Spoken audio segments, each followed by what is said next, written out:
सभी गुरुमुखों को सा प्रेम जय सच्चिदानंद जी। गुरुमुखों, आज की श्री लीला हमारे श्री गुरु महाराज जी, श्री छठी गुरु महाराज जी की है और अभी थोड़े दिन पहले की ही ये श्री लीला है। एक बार श्री आनंदपुर में धूमधाम से वैसाखी का त्यौहार मनाया जा रहा था। तभी एक हरियाणा की भक्तानी जो बाई जी की निजी सेवा में थी, तो वो हरियाणा से श्री आनंदपुर धाम त्यौहार मनाने के लिए आई और हरियाणा भी बाई जी के पास कुटिया में रहा करती थी। उनकी तबीयत ख़राब रहती थी, कभी कभार उनके बॉडी में जो ब्लड था वो थोड़ा सा कम था, जिसके कारण वो ज़्यादा से ज़्यादा अपनी उम्र का तकाजा भी था और तबीयत सही नहीं रहा करती थी। तो जब त्यौहार नज़दीक आया तो बाई जी श्री आनंदपुर जा रही थी त्यौहार के लिए। तो मन तो भक्तानी का भी बहुत था कि मैं भी श्री आनंदपुर जाकर श्री गुरु महाराज जी के दर्शन करूं, लेकिन शरीर कब्जा नहीं दे रहा था। जैसे तैसे करके हिम्मत बांधने के बाद बोली कि बाई जी, हम भी श्री गुरु महाराज जी के दर्शनों के लिए जाएंगे। बाई जी उन्हें अपनी निजी सेवा में श्री आनंदपुर धाम लेके गई और वहाँ जाते ही उनकी जो तबीयत ख़राब हो गई। तबीयत ख़राब जब हुई तो वहाँ आप लोग तो जानते ही हैं, श्री गुरु महाराज जी का अपना अस्पताल सुखपुर में उन्हें भर्ती कराया गया। जब भर्ती कराया तो डॉक्टरों ने कहा कि इनकी तबीयत ज़्यादा ख़राब है, इस बॉडी में मात्र 4 ग्राम ब्लड रह गया है, इसलिए इनकी तबीयत ख़राब बार बार होती रहती है। तो वहीं पे जब भर्ती कराया तो उनका ट्रीटमेंट चल रहा था।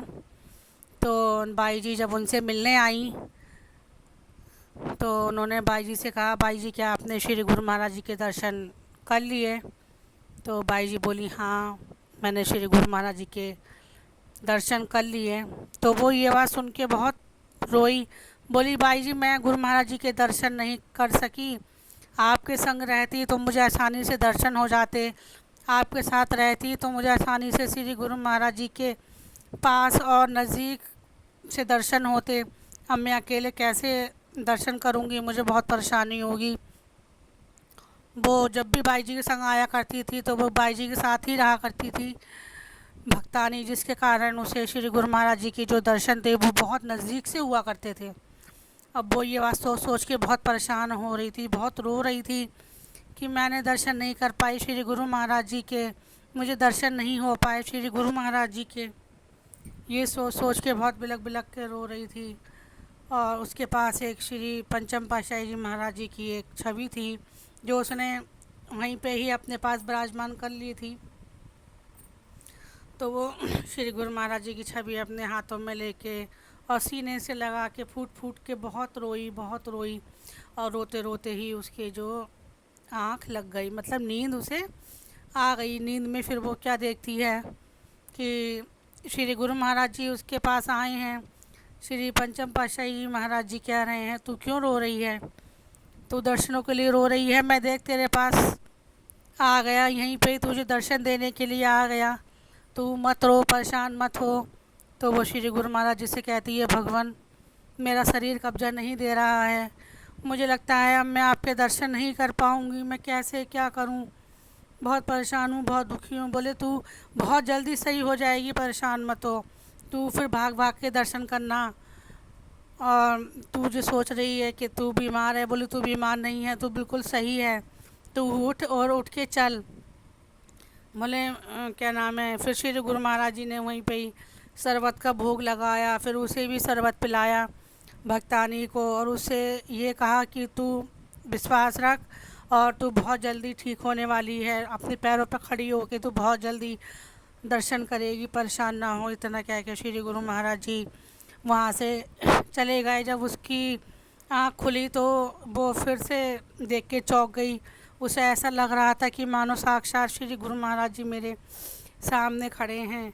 लेकिन वो जब खड़ी हुई तो सब लोग देख के आश्चर्य हो गए कि वो जब खड़ी भी नहीं हो पा रही थी, अपने दोनों पैरों पर खड़ी थी।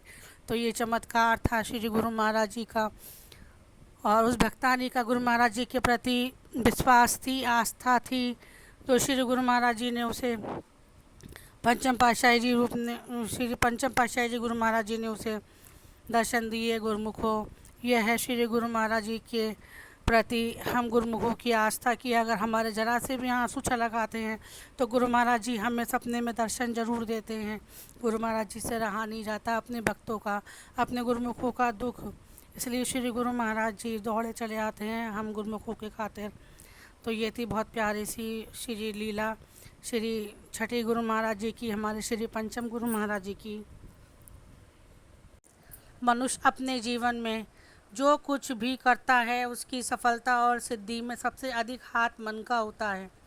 ऐसा कोई भी काम नहीं है जो मन के सम्मिलित हुए बिना सही ढंग से किया जा सके, चाहे संसार के काम धंधों में हो अर्थात भक्ति परमार्थ से संबंधित कार्य जैसे आरती, पूजा, सेवा, सत्संग, भजन, अभ्यास आदि।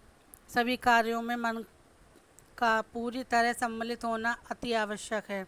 इसलिए जो जिज्ञासु पुरुष आरती, पूजा, सेवा, सत्संग अर्थात भजन, सुमरन आदि शुभ कार्यों से पूरा पूरा लाभ उठाना चाहता है, उसे चाहिए कि इन कर्मों को करते समय अपने मन को सब ओर से हटाकर तथा एकाग्र करके पूरी तरह इन कर्मों में व्रत करें। यदि मनुष्य शरीर द्वारा कर्म कर रहा है परंतु उसका मन कहीं और है तो फिर ना तो वह काम ही सही ढंग से हो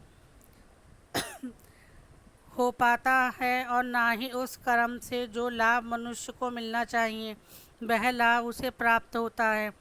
अन्य शब्दों में यूँ कहा जा सकता है कि शरीर द्वारा कर्म करने पर भी मन में सम्मिलित न होने से मनुष्य आलसी, लाभ से वंचित रह जाता है।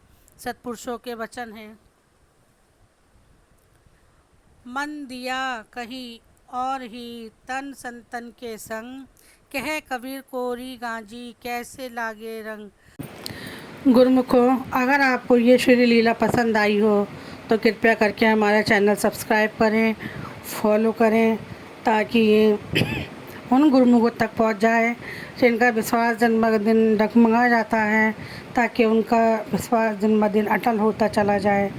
और गुरुमुखों, कृपया करके 2 घंटा भजन जो श्री गुरु महाराज जी ने बोला है वो ज़रूर करें, 5 नियमों का पालन ज़रूर करें, ताकि गुरु महाराज जी की कृपा हम सभी के ऊपर दिन ब दिन बनी रहे। बोलो जयकारा, बोल मेरे श्री गुरु महाराज जी की जय।